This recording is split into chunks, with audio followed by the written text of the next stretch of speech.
Welcome guys to the second episode of what I now call Improve Your Decisions rather than What's the Play, which was like the working title, but I found this to be a little bit more proactive, to be a little bit less confused, to be that's what we want to do here, right? We want to improve the decisions rather than just asking what the actual play should be or is. So it's improve your decisions now, and I appreciated a lot of the feedback you gave me for the first video. Thanks for that. Thanks also for any suggestions you guys made. And I also got requests from you like, where's the second episode? Make more. When can we get it?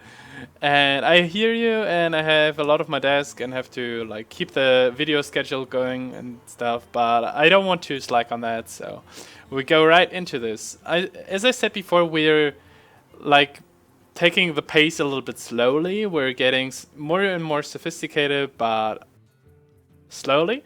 So this time we have an example, a turn from the same guy as from the last video, as it's SDNinido, or however you pronounce it, and it has some kind.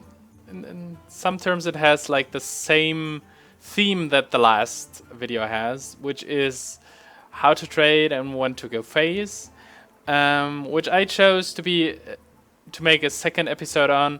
Just because many people are asking me that, either in the videos or in Reddit or especially in coachings, people ask like how to evaluate when I should give up like the total board control and go a little bit more aggressive, and how to identify these spots. So this picture came with the following explanation. This one is a little bit weird. How should I value these minions? Which one is the best to trade into the Azure Drake? So as we can see, let's just like evaluate the whole situation here. It obviously is Tempo Mage versus Tempo Mage. Our opponent has 5 cards. We'll have 6 cards after he draws. It's our turn. And we have 3 minions on the board. Already hero powered for some reason, probably to definitely to injure the Twilight Drake, because we don't have another play. So we're at 6 mana. Sorry for the cut, but I had to remove the footline so we can actually see that. So we didn't have a play this turn anyways, because we were out of cards and just drew the Archmage into Nadius. So SDNinido chose to ping the Azure Drake. And now he asks like how to value these minions and which minion to trade into the Azure Drake. Like I said, our opponent has 5 cards in hand right now, and will have 6 the next turn. All he did this turn was playing the Azure Drake, and he's at 17. So let's evaluate the options that we have, which aren't that many. It's like trading one of the Sorcerer's Apprentices, trading the Mana Wyrm. We can't really trade with the Harvest Golem, or to run phase with all of them. So if we do the latter, then we have 3, 6, 9, 11 damage to the face, which would put down our opponent to 6 health. Now, his question implies that he plans to hit the Azure Drake, which will cost us 3 damage and will put him to 9 health. So at this point, the game is pretty one-sided already. It seems to be pretty one-sided. But still, what is the optimal play? Or presumably the optimal play. So if we look at this board state, and keep in mind that our opponent had 5 cards this turn, and decided just to play the Azure Drake, you will have 6 mana the next turn. So what cards could we think of that could potentially wreck us in this situation if we choose to go all phase? First of all, what comes first to mind is Flame Strike. And if it were his 7 mana turn to come up, I would totally agree that we definitely have to trade something. to dodge Flamestrike. But the Flamestrike is still 1 turn away, right? So that's not an option for our opponent, for the Drist fans, the next turn. So what might be maybe something like double Frostbolt Fireball? No, well, it's just double Frostbolt, right? Because it can't do anything else. Okay, well, but if he had double Frostbolt, he would have played it this turn for sure, or his last turn. He wouldn't have just played the Azure Drake. So, like, the only option to have these 2 Frostbolts is if he would have drawn one from the Azure Drake and the other one from his next draw, or something on the lines of like Frostbolt Fireball, just to get rid of our minions. But still, let's assume he plays something like double Frostbolt on our both Sorcerers and Apprentices, and then he does like, he doesn't want to die next turn because he's at 6 health then, and then he trades the Azure Drake, and then he plays, I don't know, mirror images. Okay, so we only had the Harvest Golem, and he would be up against these mirror images, but we still have the Archmage Antonidas in the hand.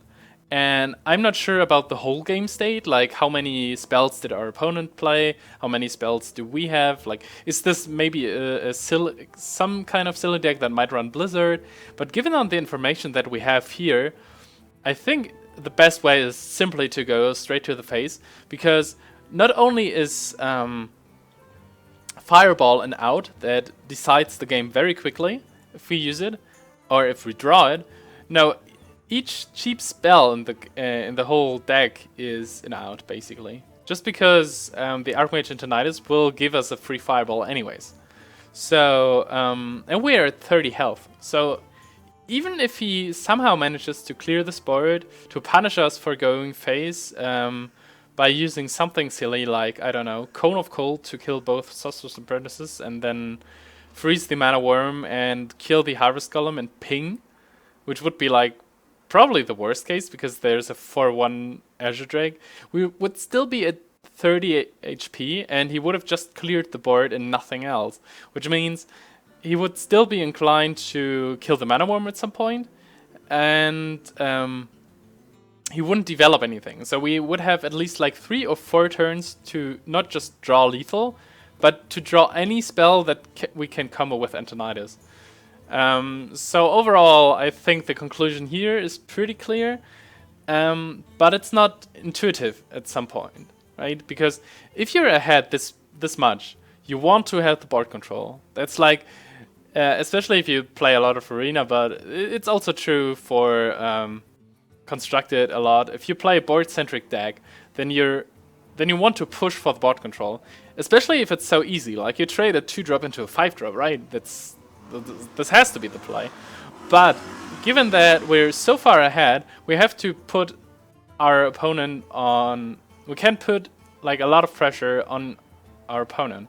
This doesn't mean that we don't like win the game by choosing either path, but it means that we win more percentage of the games when we just go face, in my opinion. Just because we get a few outs, because 6 and 9 HP is such a huge difference, given to the spells that mages have, and given to the fact that we just top decked an Archmage Antonidas. And like, even if he plays something silly like Frost Nova, then we still would have the both Sorcerer's Apprentices maybe on the board, which would mean that something on the lines of Frostbolt could already be comboed with Archmage Antonidas next turn, or at least the turn afterwards. So overall, I don't really see a reason at this game state, and from the knowledge that I have from this situation, not to go full face here. Which is, like I said, a little bit counterintuitive. We could also just trade the Mana Wyrm and trade a 1-drop into a 5-drop. That's like huge tempo, right? But I think our opponent doesn't have really good ways to punish us. And even if he has, we probably still win the game. Like, it would be very, not just very unlikely, but also very, it would be a much bad luck involved. So yeah, that's my conclusion. Just go all face. Maybe not even ping the Azure Drake, but I think the ping of the Azure Drake is fine because the out usually is Fireball in this situation, especially with the Archmage and Tinnitus. But he could have considered to hit face instead, to just like make Frostbolt double ping another out. But Frostbolt already is an out because we can play like turn 9 Archmage and Tinnitus plus Frostbolt and then win the game the next turn. All of this given to the knowledge of the deck that we have, right? People, like I said in the beginning, people ask me a lot about these kinds of situations and how to evaluate whether or not to go face or to go for the full board control, and when to clear, when to trade and such. And I can't really give a general answer to that, mainly because it's all dependent on context. So what could be like context factors that could come into play here? Well, one thing could be he gets into his 7-mana turn. Well, then we totally expect him to play Flamestrike, and he would definitely play it next turn, so we don't want to get punished for that, so we would trade.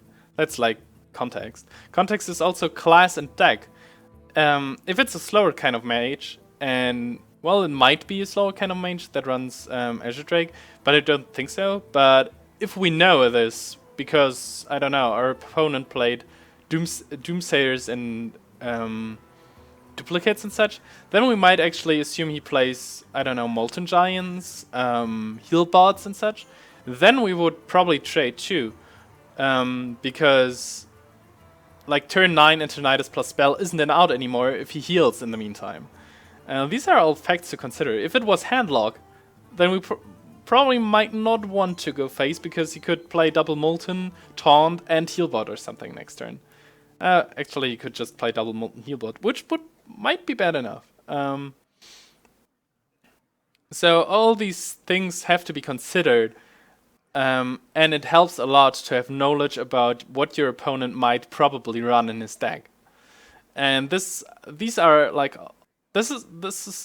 all makes the context of whether or not to make certain plays. And that's why it's so hard to give like a rule of thumb, or to give like a clear rule set of when to trade and when to go face, because you have to evaluate the situation, you have to evaluate your outs, you have to evaluate your opponent's outs and what he's probably running in his deck. And I see some people complaining about like net decks and such, and I recently also got a comment on one of my videos like, you are the reason so many people play like all these decks and all the same decks and such. But use it to your advantage, right? This is one of the points where you can use your knowledge of your opponent's deck to your advantage and just say, put the pistol on his chest and say, okay, I got you. I don't trade. I let you do the dirty work because you can't do anything about it anyways. And I think that's it for this episode. Thanks a lot for the feedback. I appreciate like more of that also on this video.